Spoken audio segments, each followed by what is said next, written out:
Today I was a shitty driver. I just about killed this person. They're looking at me right now. Hey, I'm sorry. I was like, I hope they're not going where I'm going. I see an ISU sticker on their car. They're definitely going where I'm going. Sorry.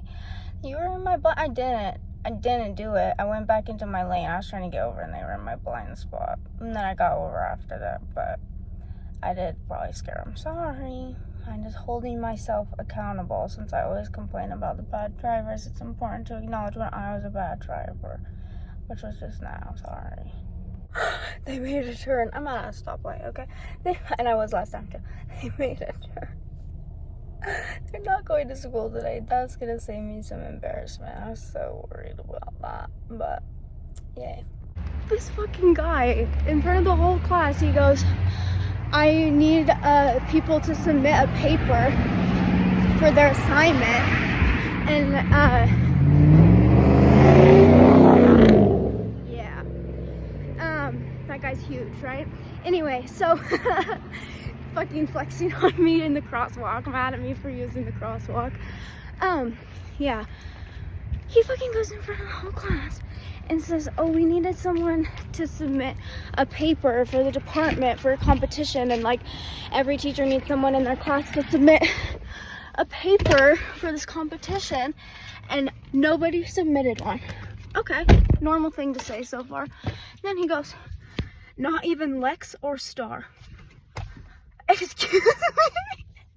Why are you calling out me and Bestie? Why are you calling out me and Bestie? I'm not proud of anything I've fucking written in this class because I hate it. Also, my teacher makes me feel bad for him. And he makes everyone feel bad for him. And we're all just too empathetic and too sensitive. I feel like to hold him accountable because we all feel bad for him. But now I'm feeling really bad because I feel like I cursed him. And I feel like I'm the reason he had medical issues because I was sending him such negative vibes that day. And I made motions like I was going to stab him if I was in the purge. That makes me feel bad. But I may leave it in just as a learning experience and to hold myself accountable. I got my hair done. I feel less like an ugly monster. I feel less like the wretch. I feel okay now. I'm so happy. My hair is done. I'm on my way to Mackie, and I just got an email from John Green saying he's going to do fiction again. He's working on fiction again, which is so exciting. I've been really excited for his new nonfiction book, the tuberculosis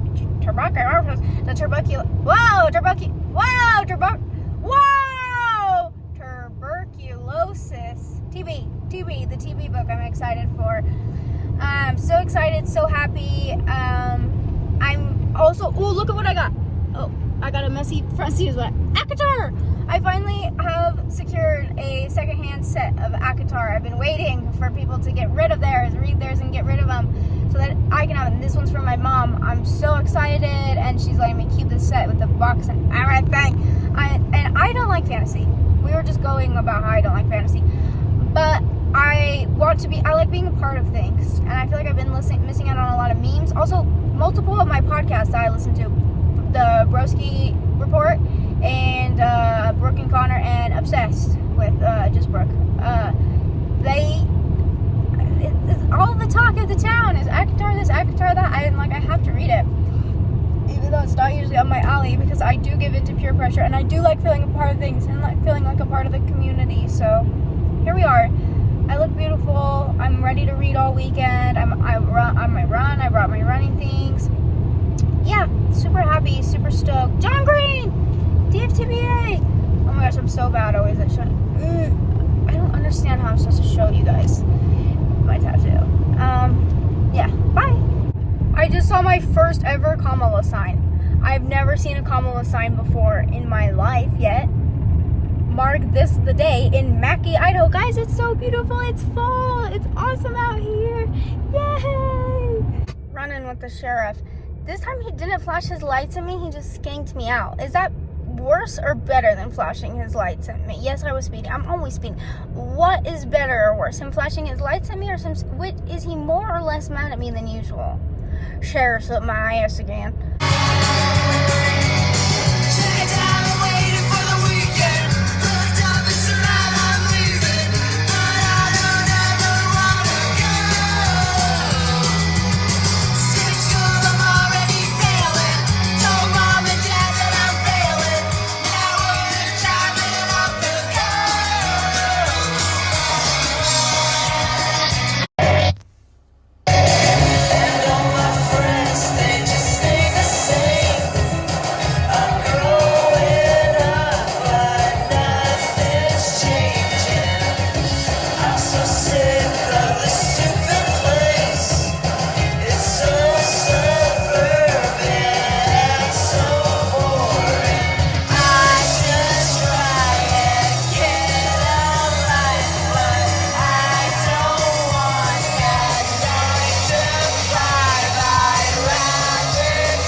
96%, but this time I'm really happy with the 96%. I was hoping for a B. I said, can you imagine me hoping for a B? I said, please just at least be a B, because I get to retake the test. So I was like, if I can get a B on my first try, I can get an A on my next try. I got a 96%. 48 out of 50. I don't have to retake it. I'm fine with 96%. Keep it. And the quizzes don't even count towards my grade. They don't even matter. But I'm just so proud of myself right now. This is in hell class. This is in that hell class. 96% in hell class. That's pretty good. Beautiful, beautiful world. I'm so happy to be home. Guys, I confirmed my teacher wants me dead. I went to student hours to make sure that my alterations on my project that I'm getting to redo is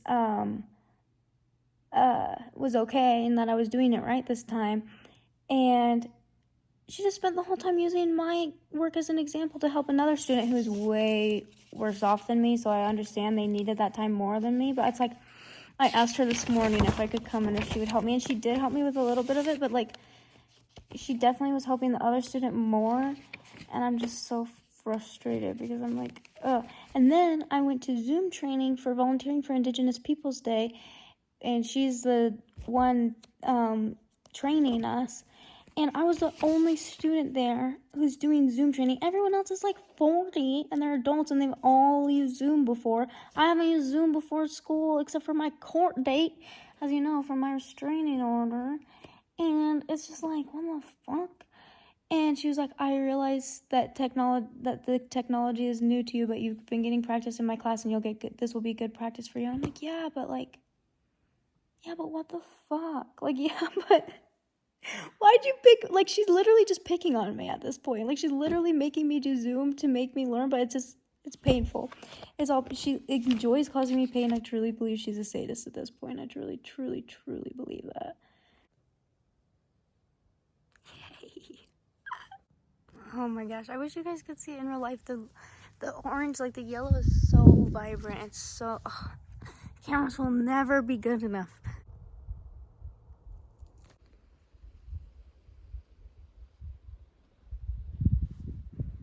Yay. You guys will never understand what I'm feeling right now. I feel like I've literally died and gone to heaven. Like, not even in like the simple phrase. Like, I literally feel like I went through the worst thing possible. Death, probably. Which is actually the best thing possible in my mind, but for a lot of people, death. A big accident, right? Like, I got a horrific car crash, metaphorically. And now I'm seeing the pearly gates. That's how I feel right now. I'm finding out that it was all worth it. That I did the right thing, and now I ended up with Jesus. Except for Jesus is the river in the fall time. Oh my God. Take my meaning and throw it in the river. And if it drowns, I guess it's not a witch. Are you seeing this shit? Oh my God, are you seeing? Ow, ow, ow, ow, ow. I breathed in too hard. I'm having a cramp right under my left boob. Oh my God, it's cramping so hard. It doesn't matter, it's beautiful. Worth it. Worth it to be in awe. Worth it to be in awe of nature's beauty, to be in pain. So much awe, I'm in pain. Are you seeing those leaves fall? Are you seeing those fucking leaves fucking fall? Are you fucking seeing those fucking leaves fucking fall? I wish one of the words I'm trying to say was multi-syllable so I could have an infix. Only infix you can fucking have in fucking English. Ow! I've never had this pain before. This is a new pain. I thought I'd felt every pain in the world, but I was wrong. This is a new pain. I think it's because of the menopause pill. I think it's because I started taking the menopause pill again. I just looked it up, and apparently breast pain can be caused by hormonal changes, as we know, as I could have figured out, but seeing that made me realize that's probably what it is. It's probably the hormone changes. I gave my body whiplash. I said, no more menopause. And then I said, back to menopause. I didn't even give myself a period. That's kind of why I wanted to quit the menopause pill. Oh, I want to be quiet and just listen to the river. Bye.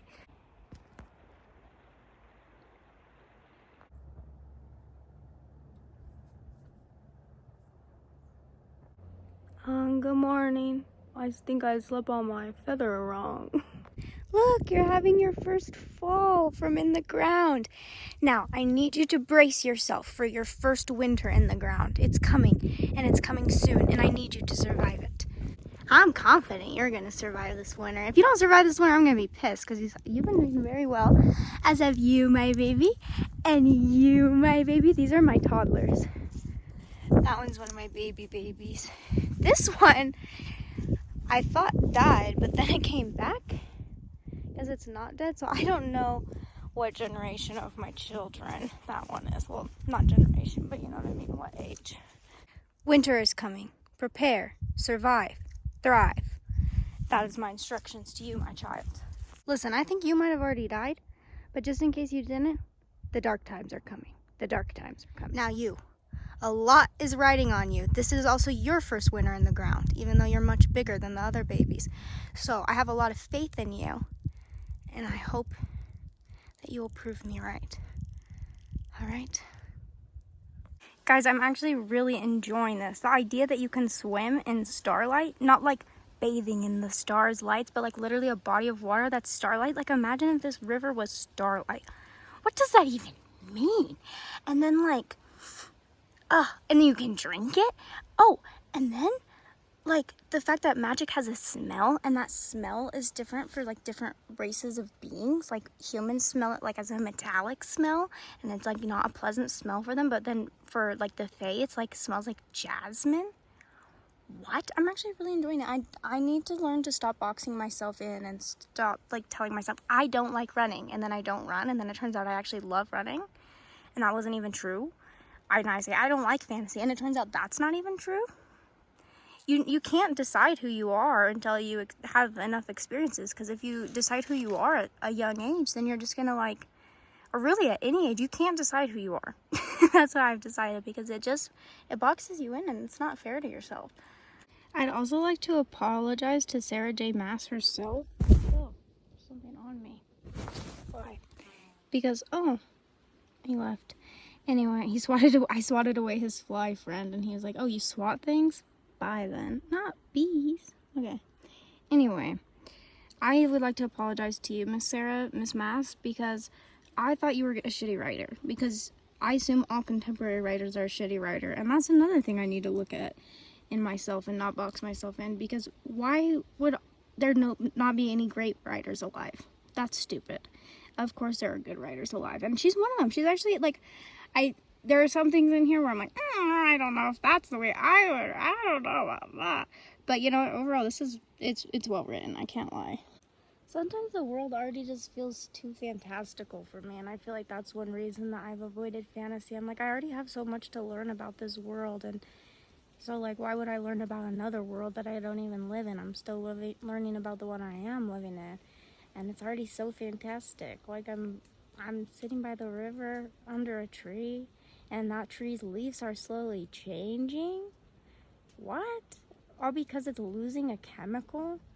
And then that chemical, it loses it when it gets cold, because then it knows that if it loses it, then its leaves will fall, and if its leaves will fall, then they won't be there for the snow, and then they won't get hurt with the snow? What? That is a straight out of science fiction or fantasy or anything else unreal. But it's not. It's real, and a leaf just fell, and it's real, and that's crazy to me. And like, what even is a chemical? Like, yeah, the chlorophyll in the leaves is chemicals, but there's chemicals in the air, there's chemicals in water, that everything's chemicals. Everything has a chemical makeup. But like, that's crazy. What's electricity?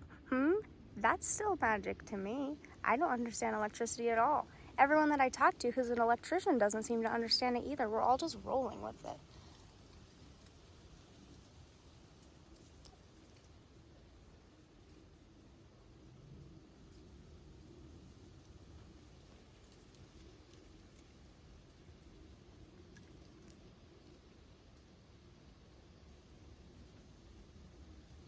Started crying because I thought about what if I had a stillbirth. Not even a plot point in the book that I know of. Literally, I just can't, my brain can't be happy. I sit there content and happy and amazed by the world, and my brain goes, what if you had a stillbirth? How would you feel then?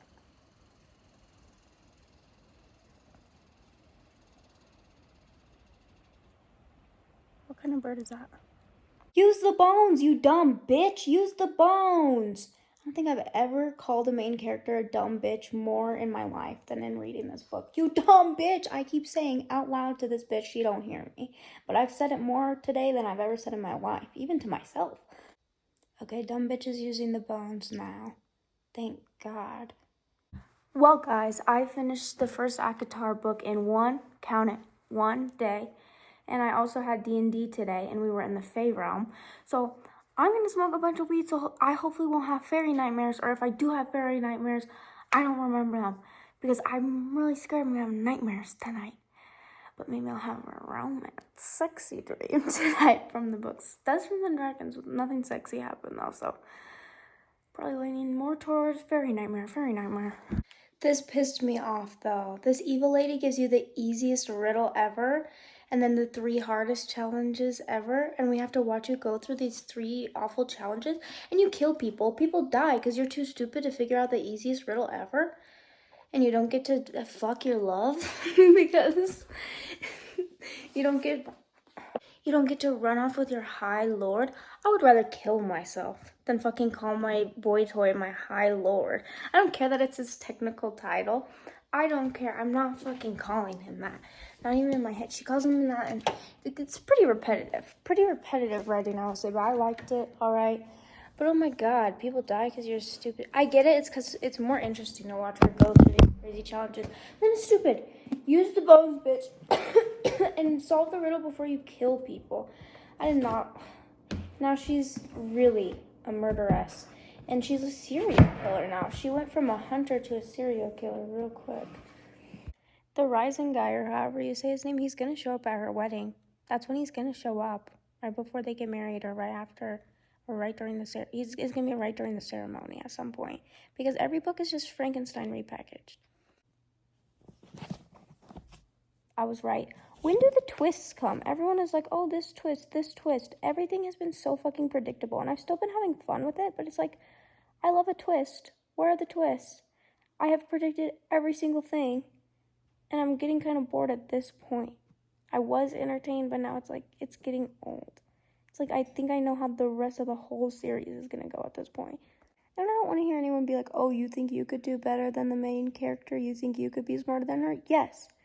Because I would have covered myself in dirt and shit way faster than her. I would have started using the bones as soon as I saw the bones. I would think, I wouldn't look at bones and think, oh, bad, oh, I'm scared. I would look at bones and go, like, really? You think me, bone girl, isn't going to look at bones and go, yes, bones, a tool? Come on, I would. And, like, you think I wouldn't know he's going to show up to my wedding? I would. Oh, like...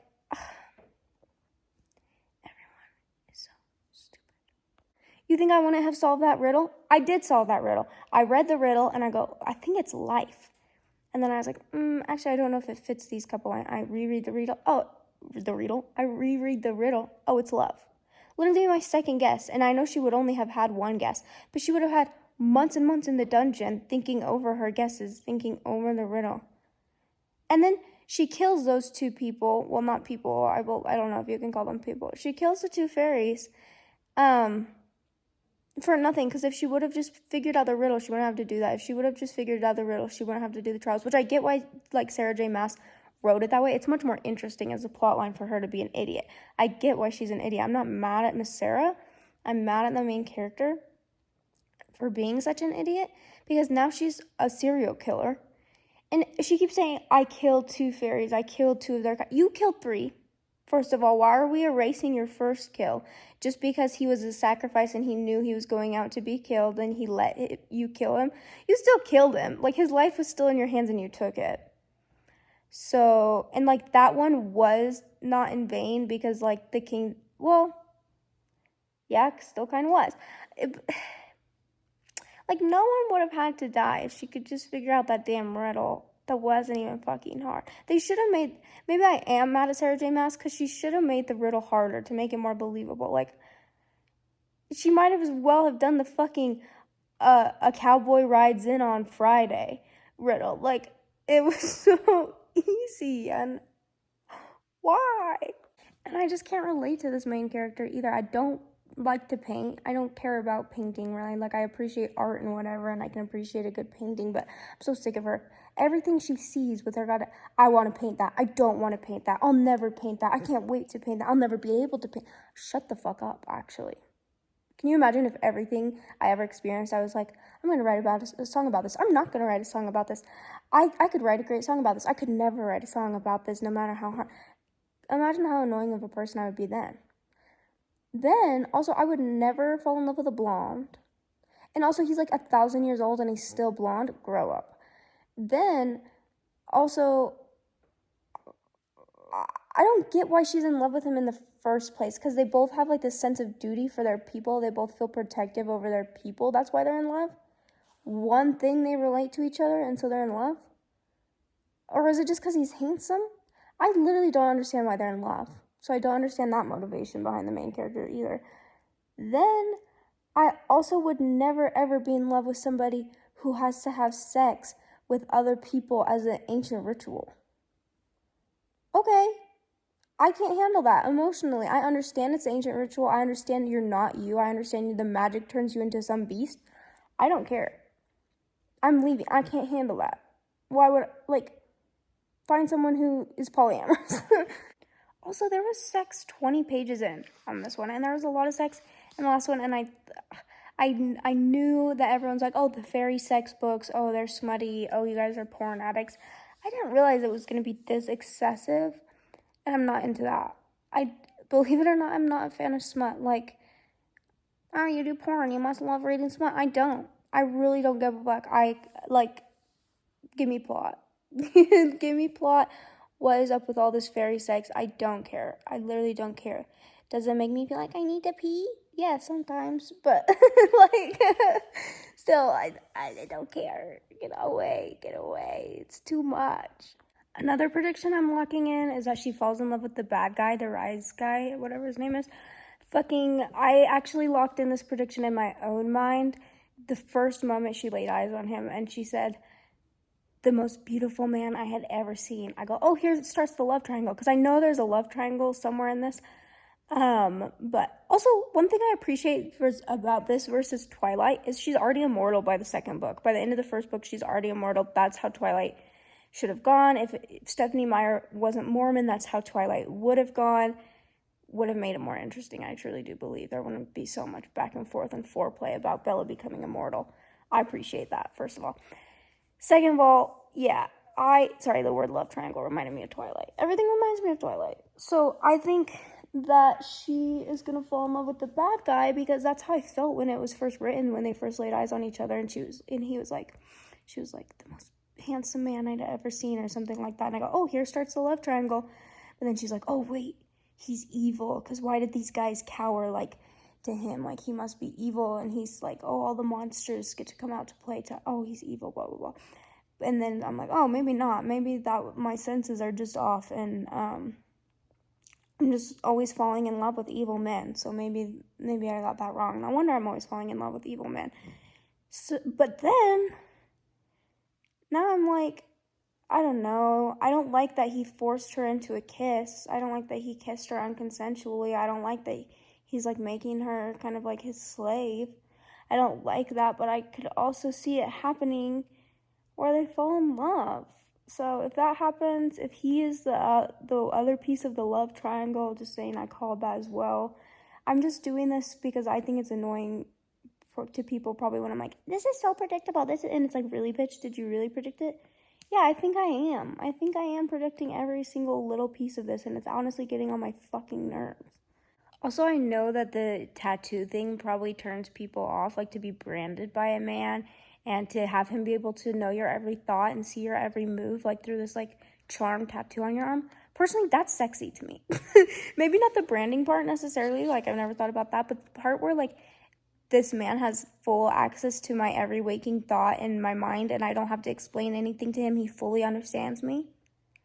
That's sexy. So even if these two don't get together, I kind of ship them in a weird, fucked up way. So, but I know that, from what I've seen from people are about the love triangle, they're like, you're going to think, no, no, no, but just wait, because some information is revealed and it makes things make sense.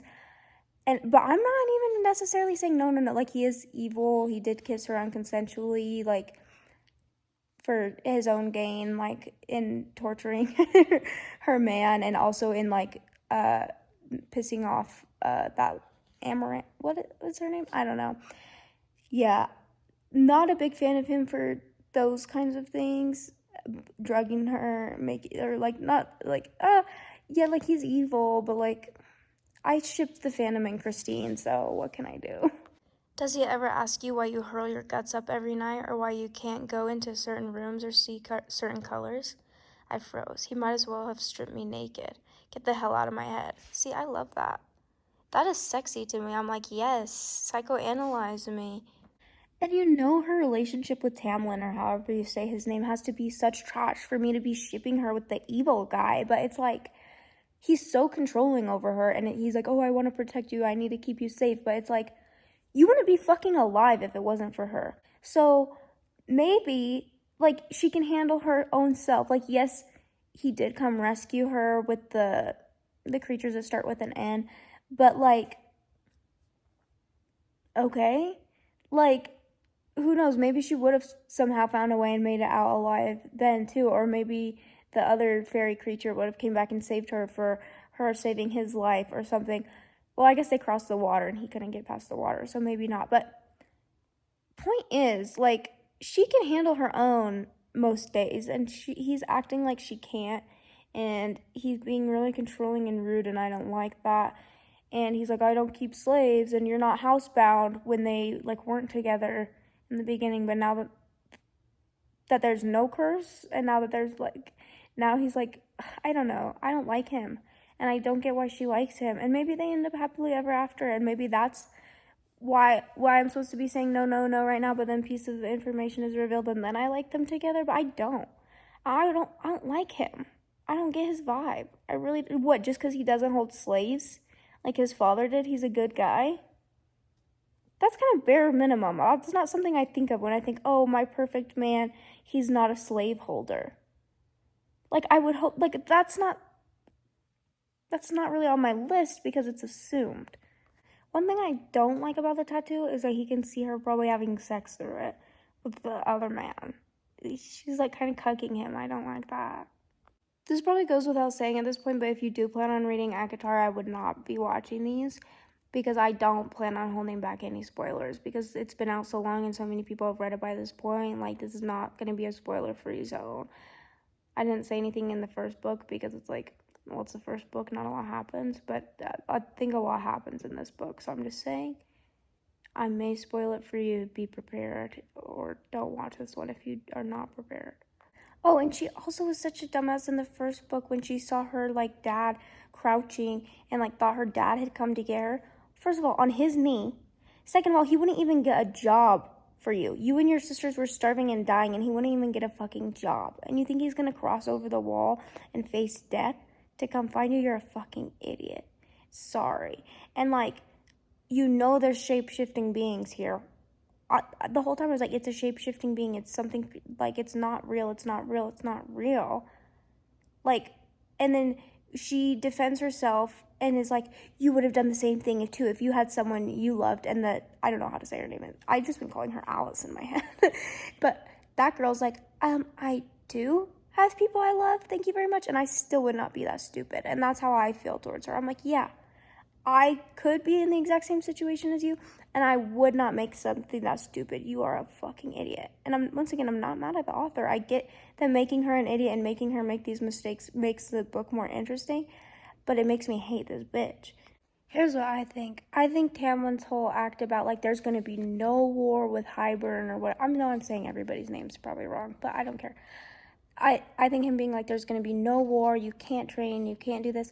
I think it's all because he's friends with the king, and he is on the king's side, and he wants to take over the mortal realm too, and wants to be friends with the king, and so he's, like, protecting the king. I could be wrong on that one. That one I'm not 100% sure on, but that's what I'm feeling right now in this moment. Oh, another person I do not trust is the Ianth person, or however you say her name, because as soon as she was like, oh, she was childhood best friends with Tamara, whatever, I still don't know his name. I was like, okay, so she's gonna steal him. She's gonna steal him. And that's why I at first didn't like her. But then I learned about her, like, running and hiding with her family during Amarantha's rule. And I was like, okay, coward. And then I was like, okay, but maybe she's changed. Maybe she's gonna be better now. Maybe she's learned from it. But then during the wedding, when the rise person comes, she runs and hides again. I'm like, no, okay, I don't trust you. I don't like you. You're cowardly. And then also now it's hinted at that she's trying to have power and she's trying to take over power. Okay, I don't trust her. And then her sister is massacred, and maybe she's just like keeping a low profile. Maybe she just doesn't want to talk about it, but it's weird that your sister's massacred and you don't say anything about it. I do think that's weird. Please, high lord, the fairy was saying, bowing so low that her inky hair grazed the marble. There are no fish left in the lake. Tamlin's face was like granite. Regardless, you are expected to pay. I know my feathers are crazy this morning. I don't care. Yeah, why does she love this guy? He's just like a glorified tax collector. He's literally just like avaricious, and like I don't see a single good thing about. He wants to protect his people. Apparently only so they can give him money. Like, I don't like this guy. What's his deal? That's the way my father did it, and his father, okay, well, your father kept slaves and was terrible, and you don't follow that, so what the fuck? I think, honestly, now that I think of it, a big reason why I hate the sex scenes and I'm not into the sex scenes and I'm like, Jesus Christ, stop having sex, is because I don't like him. So I'm like, ew, stop having sex with this freak. Why are you having sex? I don't want to read about you having sex with this freak. I don't like him. And I don't think he is trying to protect his people the way that Feyre, or whatever her name is. I don't think that he does care about his people the way she cares about her people. I don't think he does care about protecting them the way that she cares about protecting them. I think she cares more about his people than he does. And I think he doesn't give a fuck about her family really necessarily at all. Like, you can make an argument that he like helped them or whatever, but like I don't think. And he sat on his ass for 49 years while everyone's kingdoms crumbled. Not kingdoms, but everyone's realms crumbled. And he sat on his ass and did nothing. I don't know. I don't like him. I just feel like I'm just waiting around, waiting for her to go to night court again at this point. I'm like, okay, when are we going to go to night court again? That place seems kind of nice. And by the way, as I'm predicting all this, I'm not even 100 pages into the second book. So if I am right, that's when I was right. I mean, I did predict her being in love with the bad guy, actually, in the first book, the first time we meet him. So if that happens, I predicted that then. But I didn't think necessarily Tamlin was going to be a super bad guy until now. But now that's seeming pretty almost obvious to me after the tithing thing. I have so many things to deal with that I'm sometimes tempted to unleash my power across the world and wipe the board clean just to buy me some damn peace. He grinned, bowing at the waist. Even that casual mention of his power failed to chill me, on me. But I'll always make time for you. Do you now see why I ship them? Do you now see it? And he's teaching her to read? I mean, come on. He's like the evil bad guy, but like, come on. I was burning through books every day, stories about people and places I'd never heard of. They were perhaps the only thing that kept me from tearing into utter despair. Okay, now I'm starting to relate to this girl. She gives to the poor and she only finds solace in novels. I get her vibe now. I'm starting to get her vibe. Also, I don't like how whenever they have sex, he just tears through her clothes with her claws. Like, it was kind of hot the first time, but now it's like every time. And it's like, what if she liked those clothes and wanted to wear them a second time? It seems like they're having sex every day, sometimes multiple times a day. So, like, I guess it's fantasy. I guess they could, like, literally conjure up magical clothes in theory, because he can, like, conjure things with his mind. But then you can conjure things with your mind and with magic. Why are you so pressed about tithing? You don't need it just because that's the way it's always been. Okay, well, slaves was the way it's always been. Idiot. I hate him. I want him dead. If she has sex with him again, I'm gonna throw up. Hey, is it too late for me to start doing rodeo? How old is too old to start doing rodeo? Because I really want a belt. I really want a belt buckle. Let me know. And I want to earn it. The voice was at once the night and the dawn and the stars and the earth, and every inch of my body calmed at the primal dominance in it. And I'm not supposed to be wanting her to fuck him right now because I do. Maybe I am supposed to be wanting it, I guess, at this point. I don't know at which point I'm supposed to be wanting it. Because I assume there comes a point where I'm supposed to be wanting it. I had killed innocence and debate. I had done everything for that love. I had ripped myself to shreds. I had killed innocence and debased myself. And he had sat beside Amarantha on that throne. And he couldn't do anything. Hadn't risked it. Hadn't risked being caught until there was one night left. And all he'd wanted to do wasn't free me, but fuck me.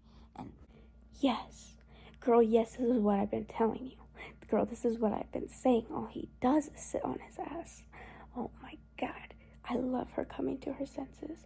Also, that part like 100, 200 pages ago when she was saying, well, I thought I loved him, but maybe he was just the first person to ever give me safety and ever show me an ounce of kindness my entire life. And maybe he knew that. And maybe he took advantage of that. I'm like, yes. Yes. It's also what I've been saying. Thank you for listening. Also, I've been saying it because I've been through it. Yeah, maybe I didn't have some villainous woman cage me. Or did I? And maybe I didn't have to go through these crazy trials and hunt down and kill a worm. And maybe I didn't have to stab fairies in the heart. But I know how you feel. Okay, so I looked it up. Apparently, you say his name reasoned. I'm not saying that. He's gonna be Riceland for me. And you guys are gonna just have to put up with that, and you guys can just suck my dick. Because that's how I say it in my head. But I just wanted to say, like, I thought I was a fucking psycho because I'm like, why do I want her to be with the monster when he kissed her unconsensually? That was the big thing for me, was that he kissed her unconsensually. But the more I think about it, I'm like, well, he has access to her mind at that point. And maybe she didn't feel the talons in her mind, but he could still be in there without detection. So, what if she wanted it? And we just don't know that as readers. But what if he knew that she wanted it and could see consent from her mind? What if that? Then that would change everything for me. Because I think probably something that freaks a lot of people out is when he kissed her, no, after, like when he licked up her tears. But I thought that was so hot. That made my panty area twinge more than any sex scene in the whole book. I thought that was the sexiest thing ever, was a man licking up my tears. Are you shitting me? But I felt so guilty for that. And I felt so like I'm the monster for wanting that, for wanting a monster to lick up my tears. But now,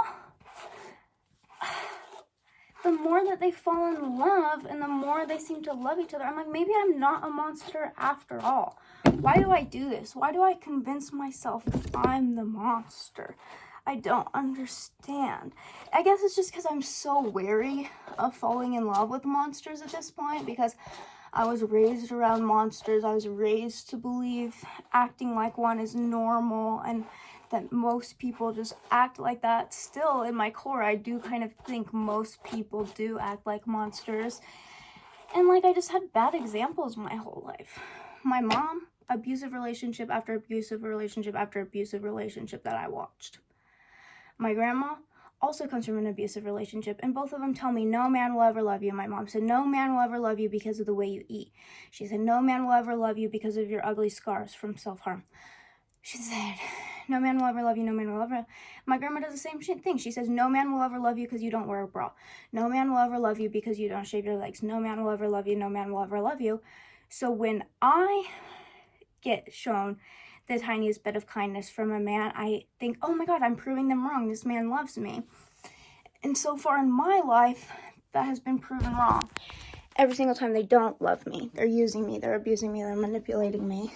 But like, I don't know, I still have hope. I still don't want to, I can't get this damn feather to lie down. I still have hope for myself, and I have hope for love, but there is a deep, deep part of my core being that believes I'm undeserving of it and will never find it. So whenever it's offered up to me, I try to hurry and take it. So for those of you who don't know, my dad killed himself via semi. He purposely ran himself headfirst into a semi. It then traumatized said semi-driver so much that he became an alcoholic. He wasn't originally an alcoholic. He was a father. He still is. He has children. But he couldn't live with what he had done, even though it wasn't his fault. My family and the cops my family convinced the cops. Well, the cops knew, but my family used their sway to convince the cops to say on the report that it was a car accident, that he didn't do it on purpose, all this stuff. And so the semi-driver was also convinced that it was his fault. So fucked up that my family to do that. And then not only did they do that, but the guy would try to write letters to my grandma saying, please forgive me, I can't stop drinking, I can't sleep, I can't live my life until I know you forgive me. And my grandma says, I can't forgive you, only God can forgive you. 3 words, I forgive you. If she would just say those 3 words, it could change that guy's life, it could change his little girl's life, it could change lives. And she won't say those 3 words. She won't say I forgive you. The same way she won't take accountability or apologize for anything. I don't think my dad would have killed himself if people were there for him. I don't think my dad would. Maybe he would. Maybe it was 100% maybe his choice, maybe. But I just want to say I feel for him. I relate to him. And I'm about to kill myself. And it's her fucking fault. Is it my fault? Yeah. Is it me who has the one? But yeah, I'm gonna say it's her fucking fault, because I wouldn't want to kill myself if it weren't for her. Maybe I would, because maybe it's in my genes. Maybe. Right? But how I feel right now is that it's her fault. How I feel right now is if she were to die and vanish, I would want to live. That is truly what I believe. And the worst part is I've been thinking about my suicide note, and I've been thinking about making it blame her. Don't blame yourself. But her as in her, not as in me. But the thing is, even if I spell it right out and I kill myself, she will convince herself that I didn't kill myself, 1, and 2, that it wasn't her fault and that she's never done anything wrong in her life. So what is the point? It's like in Camus' book. Which Camus book is it? Fuck. The Camus book about suicide. A lot of it's about... Which one is it? Anyways, and it's like... Bruh, you kill yourself. The teenage girl kills herself to make her dad feel guilty, right? But then the next day, he just goes fishing. And he loves fishing. He's happy. That's how it would be if I killed myself. Like, I'm not going to get revenge on anybody. I'm not going to stick it to them and be like, so there. Now I'm dead. And don't you feel guilty? Don't you wish you would have done something different? Aren't you going to treat people better now? Aren't you going to make this world... It would never happen. It would never happen. We all just have to wait till she dies. That's literally the only option, is just waiting till she dies. And today I had fantasies about what I would say on her deathbed, and if I would be rude, and what I would say if I would be rude. And I realized it's just going to alienate me from my family. I can't even get a final moment of satisfaction on her deathbed, because then my family's just going to be like, why did you do that? Why were you so rude? Like, that was, why couldn't you just let her die in peace? And I'm going to be the asshole. She's tortured me my entire fucking life. And there's nothing I can do about it without me being the asshole. I just have to take it with grace. I just have to turn the other cheek. I hate this world. I hate this world. We all just have to sit there and take it. Bitch, I want to stand up. Bitch, like, I'm so tired. I'm literally tired because she purposely keeps me up all night like a prisoner of war to manipulate me. And my ex-boyfriends did the same thing. And I thought it was normal, and I was gaslit into thinking I was the crazy one. I'm a bad person. Because I've been deprived of sleep for so many years, like from childhood, as a manipulation tactic to wear me down, to make me easier to manipulate. And so when my ex-boyfriends were doing it, I still blame myself, because I thought I'm the one who can't sleep. It's my problem. I'm such an asshole for not letting them move freely and make as much noise as they want during the mornings and the night. I'm an asshole. When any empathetic, any normal person with normal brain chemistry would say, oh, that person's sleeping, I'll be quiet. That's a natural fucking thing. You do it for babies. You do it for other adults usually. But I have convinced myself so long that I'm the asshole and I'm the bad guy for wanting sleep. Something my body needs. Something I'm not getting because of them. It's all so fucked up. And so yeah, I want to kill myself because what's the point of living if you're just living like a zombie full of hallucinations? And I'm like literally hallucinating. I shouldn't be driving a car right now. Like I'm literally gonna fail school because I can't sleep, and so I shouldn't be driving, but I have to go to school because I'm gonna fail. But it's her fault. I'm gonna fail. And I have been telling everyone that I'm gonna kill myself, and I'm not trying to be a manipulator, and I really know there's no way to say that you're going to kill yourself without being a manipulator, but I just don't want to die and then have everyone go, oh, she was so happy, we never saw it coming, she had so much going for her, she was gonna go get her degree, I've been screaming for help for decades, and the only people that listen are strangers on the internet. None of my family listen, my friends don't listen, they're all caught up in their own shit, which is understandable. I'm not even holding resentment for them when I say that. But it's like nobody listens, and I just don't want everyone, they're gonna say it anyway, so I don't even know why I'm doing it. It's so stupid, but I want to know for myself that I did ask for help, and that I did let people know I was struggling, and they still refused to help me, and they still refused to just treat me with some fucking kindness.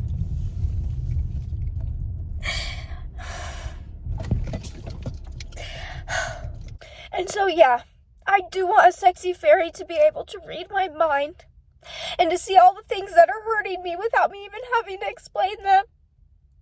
And then for him to lick my tears. Is that too much to ask? It must be. I just feel like, what's the point of life? Because everyone says like the meaning of life is to like love and be loved, and it's like I don't feel capable of love, and I don't feel capable of being loved. I don't think anyone is ever gonna love me, and I feel too broken to love them back, even if they did, and give them what they would deserve. So what's the point of being alive, honestly? Because I read all these books where the girl like saves the world, and that's never gonna happen.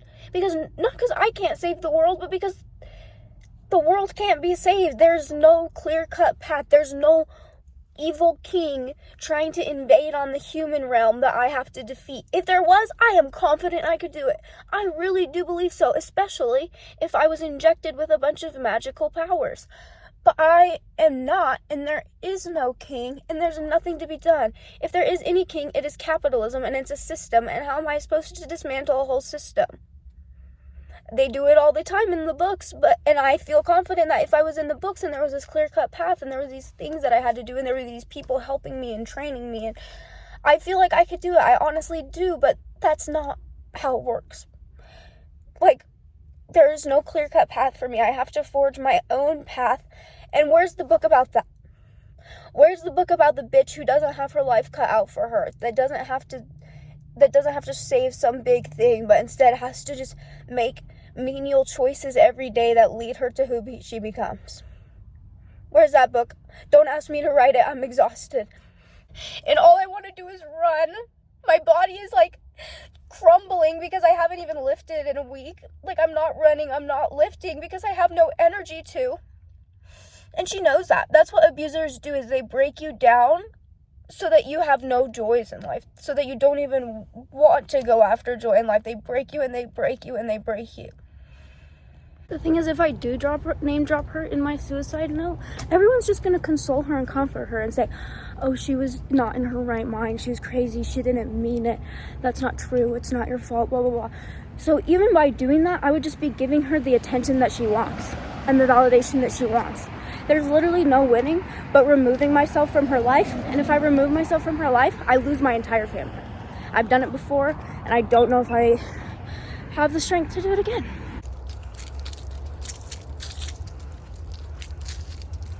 Crunchy, crunchy, crunchy, crunchy. Is it enough to keep me alive, though? It's gonna have to be. So this right here is a billet. Billet. It's made of moose antler. It is a heavy striking tool. Alternatively, people use things like this. It's called a hammerstone. All I really need is a round river rock smooth that has a lot of strength inside of it. We're gonna use antler. Actually, we're gonna use a river stone. Use a hammerstone here. This right here is mahogany obsidian. What we're gonna be doing is trying to strike it and get a good flake off that could maybe get turned into a point. So what I'm looking for is an acute angle. So less than 90 degrees. Like this right here, that could work, but you can see it's a little bit over 90 on that angle right there. So that's not, if I hit that. That's over 90. Yeah, you can see from this side right here, you can see it pretty good. Yeah. Yeah, it makes it just slightly over. So if I strike that, it won't give me a good flake. That'll just crush the edge and send all that force through the rock in a way that doesn't actually help me. A better angle is over here. So you can see that this rounded bit is definitely over 90 degrees, but I'm going to be striking here, and the general shape brings it closer to 90. Because this little point is 90, but the general shape is over 90. Yeah. So we're going to go right here. That'll be good. Then before we do that, we're going to abrade it. We're just grinding down the edge, making it a little softer, so that when I strike it, Come watch this, bud. Come stand right here. so that when I strike it, it doesn't crush the edge and actually allows that force to travel through. Okay. Get my hair out of the way. Get your footing.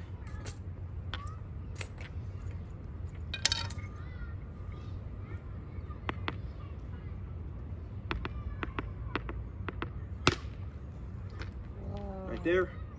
Just broke off a chunk like that. Probably best to work it this way, lengthwise. Yeah. Yeah. And then you can see all that cortex, that external, struck right there. Oh. Cut all that off. Now we got the shiny inside of the rock. Cool. Crunch, crunch, crunch. Well, guys, that fixed me. You may think that I'm not fixed because I'm crying right now, but these are happy tears. And no, not my 8 a.m. did not fix me. Indigenous Peoples Day fixed me. Volunteering there and hearing the speeches, and it was so moving. And I'm never going to be able to do them justice. So I'm not going to sit here and try to quote them, but there was just so much talk.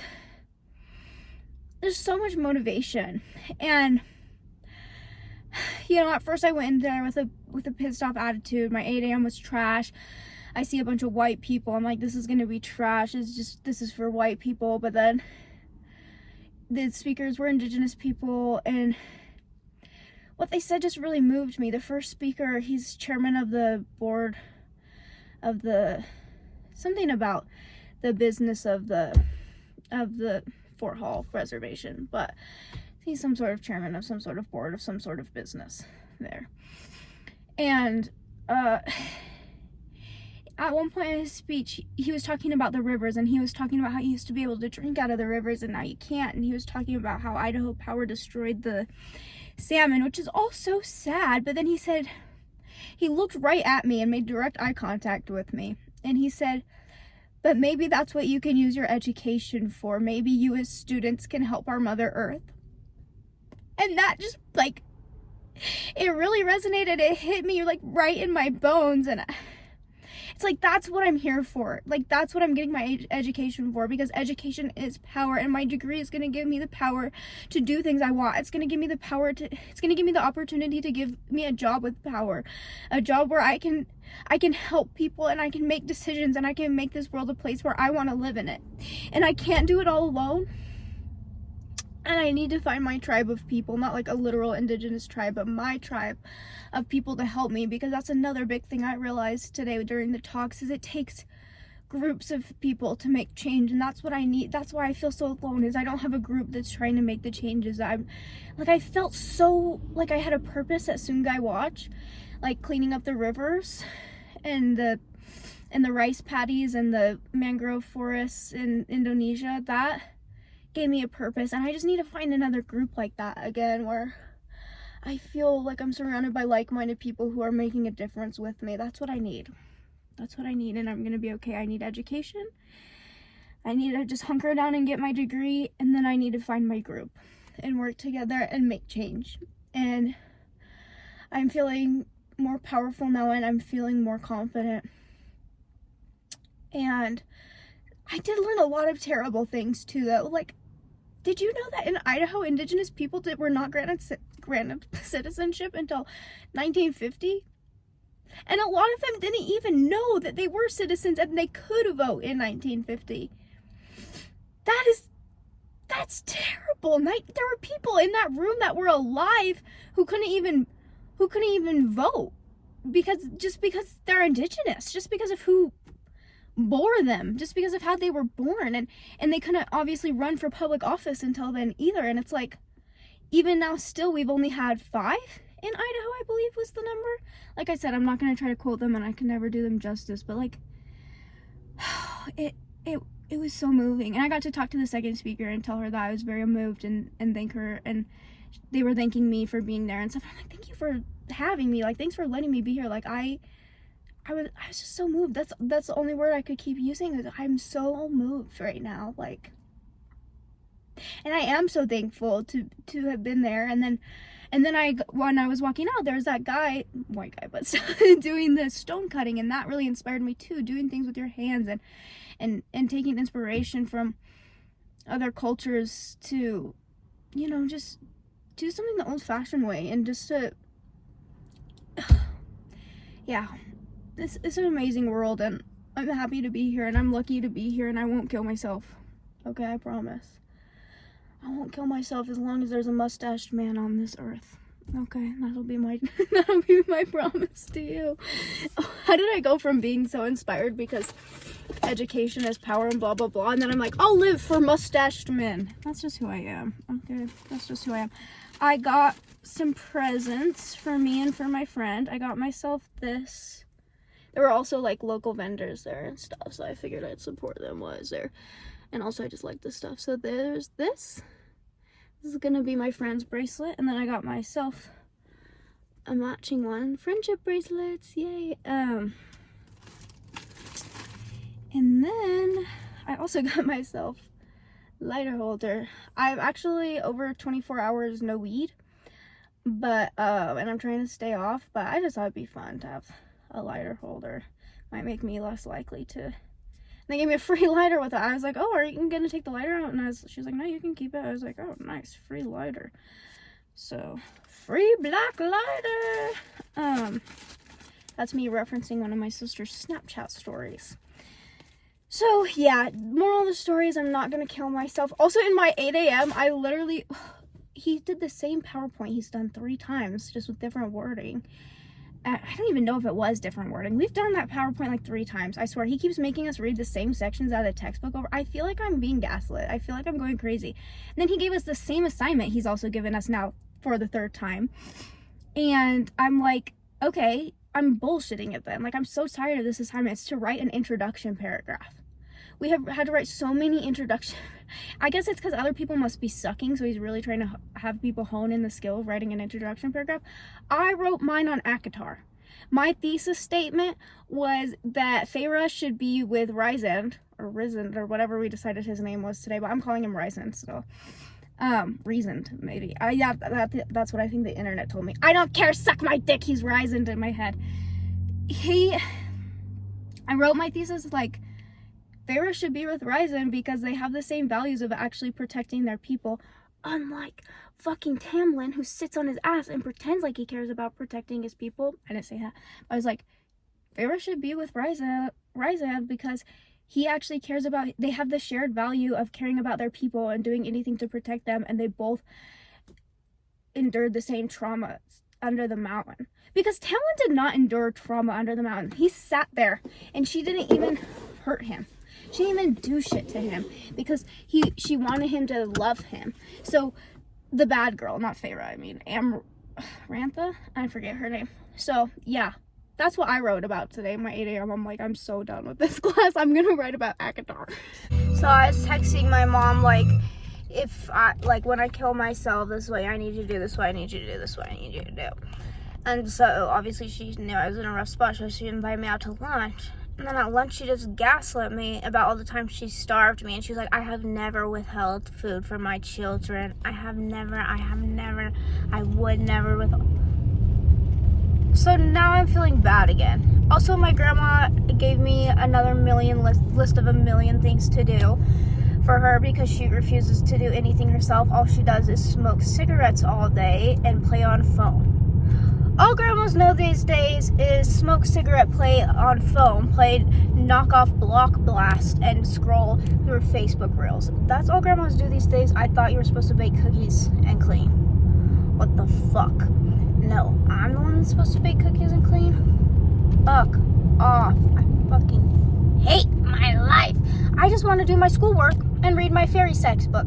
Is that too much to ask? Oh, and do my job.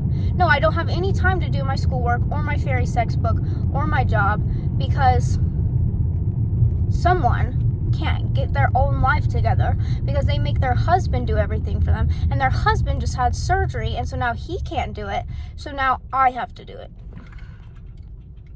Are you shitting me? Oh, my sister could do it, right? My sister could do it. She lives with us now. You think she would fucking do anything? You think she would go to the store? You think she would vacuum? Ha. Funny joke. And I asked my grandma, I said, why don't you make her do anything? Why do you just let her sit there? And she said, well, because she's a fight and you're easy. I'm going to start fighting that. I'm going to start being the bitch that you can't count on. I'm going to start being the bitch that's, like, not accountable for shit. I'm going to start being the bitch that's unreliable. I'm going to start being the bitch that throws a fit when you ask me to do shit because I can't do it. I can't do it anymore. I need to live my own life. And the only reason I'm holding in right now and not killing myself is I know it will all get better in just a few days when he gets medically cleared to drive again. Everything will be better. But like right now it fucking sucks. I just want to fucking do my own shit, but I'm living her life for her because she won't. And I should just be grateful and go, oh, I get to go to the grocery store with someone else's debit card and buy whatever I want. But like, I don't know. Maybe I'm just too desensitized because I'm being grateful because this has been my life for so long, is like being able to afford groceries. But I'm just going to try to still channel that energy where it's like, whoop. Sorry guys, there's a kid in there. But I'm just going to start trying to channel that energy of gratitude where it's like, okay, a lot of people can't afford groceries right now, so I'm grateful and I'm blessed to be at the grocery store. It's not going to cost me a fucking dime out of my bank account, and I can get whatever I want. That is luxury. That is blessings. Let's focus on that and not the fact that my grandma is a faux agoraphobic freak. Also, I figured out the reason that my lisp is coming back and I've been speaking in this kind of strange way that I used to speak as a child is because my jaw is getting worse. That is why. And so I keep getting lazy with my jaw and then speaking this weird way, but it's because my jaw hurts. And nothing is ever going to be done about it because the only jaw doctor in town sexually assaulted me and the one in Utah didn't work. So I heard a northern flicker today on campus and I saw it, but I wasn't sure because it was backlit. And I'm like, am I hallucinating my favorite bird? Or is this an omen? And now there's a flicker making noise out my window and I didn't even believe it at first. It's not that rare of a bird, but I'm not used to them being in town. I'm way more used to seeing them at the cabin. So then I pull out my bird ID app to be sure. No, it is a flicker. The universe is trying to keep me alive, and I see you, universe, and I appreciate you, and I'm going to try my best. Thank you for sending me the flickers. You know I love those bitches. Okay, I'm pissed at him. He better have a good reason. He better be faking it. I hate him. My stomach hurts. My stomach hurts. Oh, thank God he was faking it. I figured he was probably faking it, but I was gonna throw up anyways. I was gonna throw up. Okay, I said this at lunch with my mom when she was being rude to me. Literally gaslighting me in the Applebee's. I would never take food away from my children. All I could do is slow blink, honestly. Anyway, I said this, but I forgot to tell the vlog this, I think. I think Nesta's gonna end up with a fairy. I think it's gonna be Cassius, or Cassia. What is his name? Let's see if I can find it. Cassian? Or however you say his name. I think they're gonna end up together, and if she doesn't end up with him, I definitely think she's gonna end up with a fairy. I could see her even ending up with like a very powerful one, and also becoming powerful herself. That's what I see for Nesta, because they made such a big deal about her hating and being such a hater and being like, in the first book, she was like, she said something like, something tells me fairy men would never interest me or something. And as soon as she said that in the first book, I was like, okay, you're gonna marry a fairy. And then as soon as she started fighting with, I already forgot his name again, Cassian, in the second book, I was like, oh, match made in hell. Perfect. Another thing I really like about Reasoned, and I will start calling him Reasoned now, but I'm not calling him that in my head, and I don't like the name Reasoned. It sounds too much like reason, or reasoned, even past tense, and what is this? Dostoevsky? Like, why are we making names that sound like words? Anyway, especially in fantasy. Anyway, I like him because of the notes. The notes. He goes off on his adventures, and he still writes her notes, while he's away, Tamlin would have never done that. Tamlin would just leave and just leave her worried. Sometimes he would leave and go fight something and not even tell her about it. So I really like this aspect of their relationship, the little note passing. I think it's very cute. If anyone would like to write me a magical note, I will accept it. I will send one back. I'm also really enjoying the foiling of the aspect that, like, Tamlin didn't want to be like his father, but he thought he was so much better than his father for just, like, not keeping slaves. But then he still is like, oh, everyone has to pay their tithe because that's the way it's always been, and I value traditions. Whereas Reason is like, he's like, I knew from a young age that I did not want to be like him, so I decided to be a different sort of High Lord. I wanted to protect my people, change the perceptions of the, I don't know how to say that, guys, and eliminate the occupation that plagued the land. And he's, like, actually, like, a leftist. He's, like, actually a radical. Oh my gosh, wait, down here she's literally... Why does she always... I don't like this about Sarah J. Maas books so far. She always has to spell it out for you. Like, I was already seeing the foiling, and I was making a commentary on how I enjoy it, and then she spells it out for you for a moment. I hadn't been able to stop myself from comparing. I don't need you to spell it out for me. I really don't. Or just, like, hint at anything and let you put the pieces together. It always has to be like, I'm feeling a lot of trauma. I'm having a lot of nightmares. And it always has to be like, from when I killed those fairies. From under the mountain. From Amaranth. Like, oh my god, I know why. You don't have to... Oh my gosh, her books are so fat, and they would be so much shorter if she just stopped fucking repeating herself. If someone's bowels go watery one more time, I'm killing myself. If someone gives a vulgar gesture one more time, I'm throwing the book at the wall. If she says perhaps one more time, I'm ripping it. I'm shredding it to ribbons. That's another thing she says all the time is bloody ribbons and shred to ribbons and ribbons and ribbons and ribbons. Shut the fuck up. Sometimes I think I'm the angry asshole on the internet, and then I see everyone else in comment sections, and I'm like, actually, I'm quite normal. Like, I saw this video of a girl doing pull-ups, and then there's a girl in the comments that was like, I am a 12-year-old girl, and all I want to do is be like you when I'm older. Or I want to be like her when I'm older or something like that. And then the comments, I was like, oh, the comments under this I read are pretty nice. That's a really sweet comment. Like, that's really cute. And then the comments are like, you shouldn't want to be anyone but yourself. Don't try to be other people. Don't compare yourself to other people. And then, like, other comments are like, fine God, fine Jesus. Oh my God.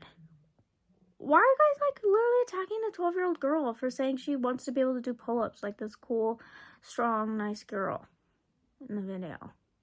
That was a good role model for her. Why are you stripping that away? You guys are freaks. The funny thing about ACOTAR is I've been thinking a lot lately before I started reading the series about what it would be like to date God. Or be married to God, even. I've been thinking about what that would be like. Not because I think I'm, like, worthy or deserving of it or anything, but because, like, a year and a half ago, I thought this guy was God. Well, actually, I thought this guy was God since I was, like, 17.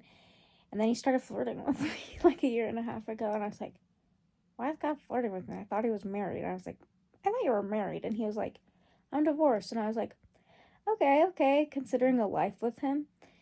And then I stopped. I just blocked him because it was too much. But I've been listening to his music a lot again lately. So I've been pondering it again. Not that I would ever date him, but just what that would be like to date actual God. Like, real God. Like, what? That's crazy. And in, like, Greek mythology, people just, like, dated the gods and fucked them.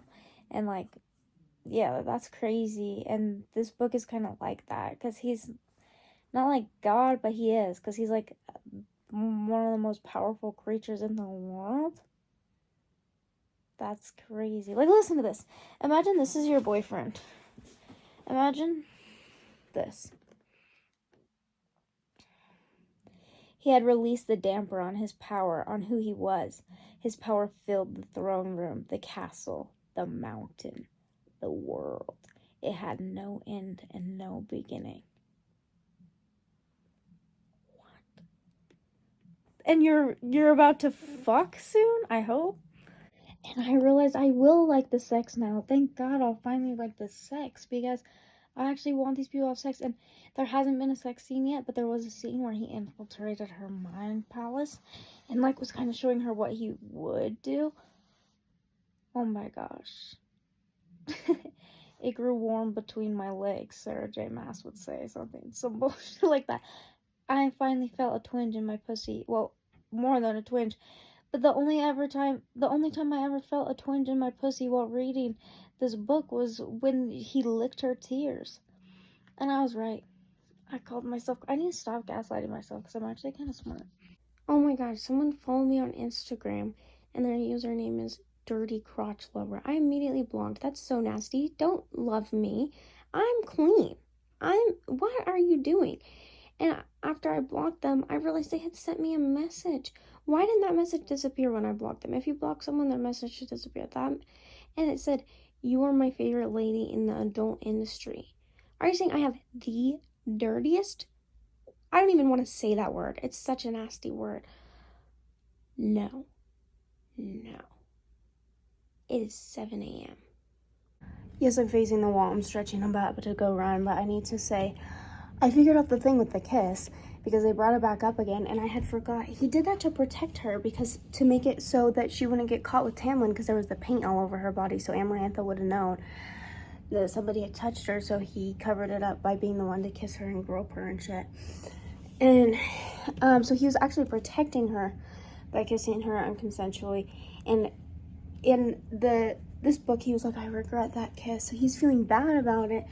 And she understands. She understands why he did it. So the one thing that was keeping me from fully shipping the ship is cleared up now. It was cleared up from the beginning, honestly. I just was dumb. I was probably like high when I read that part or something. Yeah, I'm feeling really good about the ship now. My grandpa said to me last night, "What happened to you? You used to love every creature. You used to say, no, don't cut that blade of grass. It needs to grow." I said, I didn't say this, but in my head I thought, what happened to me is life broke me like a horse. I still love this though. Shady's back again. Shady's back. Tell a friend. Are you telling your friends? Okay. So yeah, we have lots and lots of way. Sweet home. I'm at the damn hospital again. I actually feel great. I feel better mentally and physically than I have felt in weeks. Feeling really awesome. But I need to go get some lab work done because something happened that I've been waiting for years. I finally got an official referral to a rheumatologist, which is huge because every doctor I've ever seen trying to get a referral to a rheumatologist, because you have to see like a primary care or someone else first, they always go, no, that's just your endometriosis, that's just your womanly problems, just your feminine issues. But then finally someone, a woman of course, listened to me, and I'm finally getting an appointment with a rheumatologist. So I have to go get my lab work done first though. Yo, why is Reason not fucking wiping the city from their minds? They're obviously not going to give him the book. The queens are obviously on Hybern, the bad guy. They're obviously on the bad king's side, and that's why they're not giving him the book, and they're just pretending, and that's like, so why wipe it from their minds? Wipe it from their minds. Wipe it from their minds. Update. He did not wipe it from their minds still, and now they're being invaded. Why is everyone in this book so dumb? Why is everyone in this whole series so dumb, Tony? He'd been working with the King of Hybern. No, I breathed. How are you still so stupid? When is the character development gonna kick in and you're gonna be smart and capable? Because seriously, how are you still so fucking stupid, bitch? I've been saying that since like page 20. You had 572 pages to get on the same page as me, bitch. And I knew about this bitch since the very first sentence where they mentioned her. Sorry, but this book is written for idiots. I'm pretty convinced. Unless, like, this is supposed to be the good one? I'm 20 pages away from finishing. How is this one the good one? You guys are all on fucking crack. I'm sorry, this shit is bullshit. I see why it's so popular, though. It makes you want to talk about it. It does. And so everyone was talking about it, and now it's popular. So I'll give it that. I'm sorry, but it's so annoying to know everything about a character from the first sentence that they're introduced. He was the most beautiful man I'd ever seen. Okay, so they're in love. They're gonna be in love. everything in my body was telling me, danger, run. Okay, so they're gonna have hot, awesome sex and be in love. Great. Then with the nth person, oh, he, or she was Tamlin's childhood best friend. Okay, she's my enemy then. She's my enemy. The only thing I didn't see coming is the sisters being kidnapped, because, like, I thought they were well protected. I thought they were well guarded. I could see them attempting a kidnap. I didn't expect them to just show up. I'm very interested. I heard the last book is, my sister just told me last night that the last book is from Nesta's POV. So I'm excited to see how they got past the guards. Well, at least he's good for something for once. I was not expecting that either, I'll tell you the truth. Okay, I did not see that one. I did not see that one coming either. Okay, finally some twist. Yay. Okay, so now what? Now she has to fucking just go back with Tamlin and pretend? For how long? Because I hated reading about her in Spring Court. I really did. I just want her in Night Court. How long am I gonna have to put up with her in Spring Court? Because I'm this close to Sparks Notesing the rest of this, because it's not worth all this. I know I shouldn't be diagnosing my fellow classmates, and I told myself this morning I wasn't going to vlog about it, but now it's nighttime and it's still bothering me. But what personality disorder is this? Is it histrionic personality disorder or something? This fucking girl just types in the chat during Zoom class and is like, I'm pretty sure I'm failing this class. Why did you just do that? And then everyone is like replying to the comment being like, no, Grace. Oops, name dropped her. I don't care. She's the one that I said looks like she bites. I'm name dropping her, all connected to that too. I don't give a fuck. They're like, no, you're so smart. And someone else was like, I highly doubt that. Are you fucking insane? I guess she's probably like maybe 18 years old. So maybe I need to take that into consideration. Maybe it's a mental disorder where you're 18 years old. Maybe that's the problem. But it's like, I still can't get over that. I'm like, why in the hell are you typing that in the chat in Zoom class? I'm pretty sure I'm failing. I will kill you.